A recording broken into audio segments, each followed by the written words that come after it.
یہ جو موقع آتے ہیں نا شب برات کے، شب قدر کے، یہ بنیادی طور پر اللہ تعالیٰ کی طرف سے دی ہوا موقع ہوتا ہے کہ چلو تمہیں چانس دیتے ہیں، پابندی کوئی نہیں، لیکن رب کی طرف سے نا موقع ملتا ہے، چلو تمہیں ایک موقع دیتے ہیں، چلو اپنے آپ کو کلیئر کر لو، تمہیں موقع دیتے ہیں۔ یا اللہ کیا کرے؟ کچھ بھی نہیں، آ کے نا سچے دل سے 2 رکعتیں پڑھ کے توبہ کرو، عرش کا مالک پچھلے سارے معاف کر دے گا۔ ان لوگوں کی باتوں پہ نہ جائیں جو بلا وجہ پریشان کرتے ہیں لوگوں کو۔ شب برات کا حوالہ بھی نہیں مل رہا، حالانکہ ترمذی شریف میں حدیث موجود ہے، سیاستہ کی روایت ہے ترمذی میں۔ پہلے کہتے ہیں سیاستہ سے دکھاؤ، جب سیاستہ سے مل گئی تو اب اور کدھر جانا ہے؟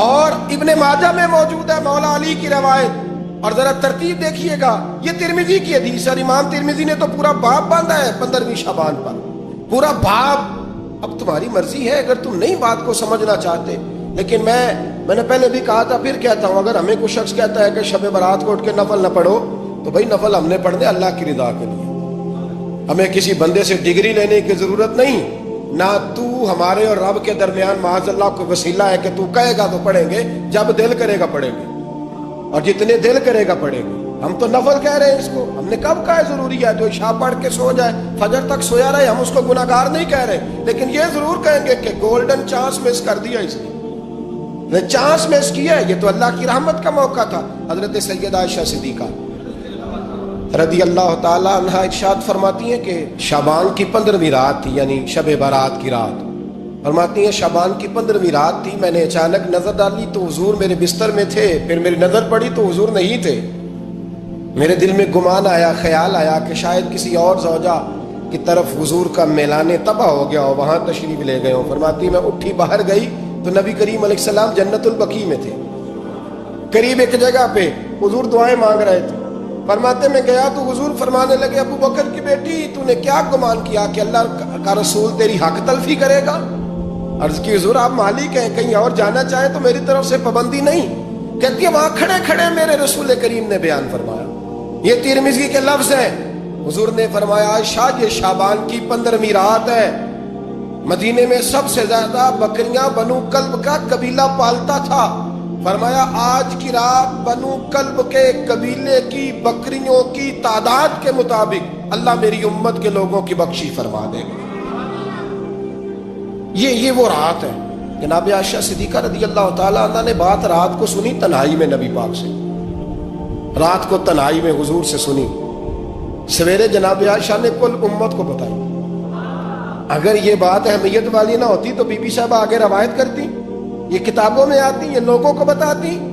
حضرت عائشہ نے روایت کیا اور مولا علی شیر خدا نے تو کھل کے کہا، ابن ماجہ میں حضرت علی سے پیار کرنے والوں کے لیے الگ عنوان، مولا علی نے کھل کے فرمایا شعبان کی 15ویں رات کو رات عبادت کرنا اور سویرے روزہ رکھنا۔ حضرت علی کے لفظ بائی نہیں سیاستہ میں، رات کو عبادت کرنا، دن کو روزہ رکھنا۔ ویسے تو رب کریم ہر روز تہجد کے وقت پہلے آسمان پر نزول اجلال فرماتا ہے اور لوگوں کو فرماتا ہے کوئی بخشش مانگنے والا؟ کیا انداز ہے مولا علی شیر خدا حدیث روایت کرتے ہیں، رنگ کیا ہے؟ فرمایا باقی راتوں میں نا تھوڑا سا پیکج ہوتا ہے، تھوڑا سا آخری حصے میں رات کے شب برات کو نا رات چڑھتے ہی اللہ پہلے آسمان پر جو اس کی شان کے لائق ہے نزول اجلال فرماتا ہے، اور پہلا جملہ یہ فرماتا ہے کوئی معافی مانگنے والا؟ اللہ کرے آپ کو سمجھ آئے، یعنی معافی دینے والا کہہ رہا ہے چلو آؤ ادھر آؤ ذرا معافی مانگو، میں معاف کرنے آیا ہوں، مانگو معافی، ہے کوئی معافی مانگنے والا؟ معاف کر دیں گے۔ اور آپ فرماتے ہیں ہے کوئی رزق مانگنے والا؟ وہ جو بڑی درخواستیں دیتے پھرتے ہیں نا مختلف اداروں میں، وہ ایک درخواست نا شب برات والی رات بھی دے۔ اور میں نہیں کہہ رہا، مولا علی شیر خدا فرما رہے ہیں، اور وہ خود نہیں فرما رہے، وہ نبی پاک کا فرمان نقل کر رہے ہیں، اور وہ رسول اللہ صلی اللہ علیہ وسلم کی بات نہیں بیان کر رہے، وہ کہتے ہیں رب فرماتا ہے کوئی روزی مانگنے والا؟ سارے سیٹھوں نوابوں جاگیرداروں کے پاس جا جا کے تھک گئے ہو، ایک دن میرے کہنے پر، ایک رات، ایک دیہڑی ذرا شب برات والی لگا کے تو دیکھو۔ تو میرے رسول پاک علیہ السلام نے ہمیں یہ میسج دیا، پیغام دیا، فرمایا اس رات جو اولاد مانگے گا رب اسے بھی عطا فرمائے گا، اس رات جو اللہ سے بخشش مانگے گا اللہ اسے بھی دے گا، اس رات جو رب کریم سے عزت مانگے گا اللہ اسے بھی عطا کرے گا۔ شارحین نے لکھا اس رات جو رب سے پردہ پوشی مانگے گا، اللہ اسے پردہ پوشی بھی عطا کرے. جو جنت کا سوالی ہوگا رب اپنے فضل سے عطا فرمائے. کوشش فرمائے, کوشش فرمائے. 10 محرم کو ہمارے ہاں لوگ جاتے ہیں قبرستان, وہ کسی حدیث سے ثابت نہیں, میں منع نہیں کر رہا, جائیں 9 محرم کو جائیں, 10 کو جائیں, 11 کو جائیں, 8 کو جائیں, سفر میں جائیں, ربیع الاول میں جائیں, قبرستان میں جب بھی جائیں, منع نہیں ہے. لیکن شب برات والی رات تو خود رسول کریم گئے ہیں نا قبرستان.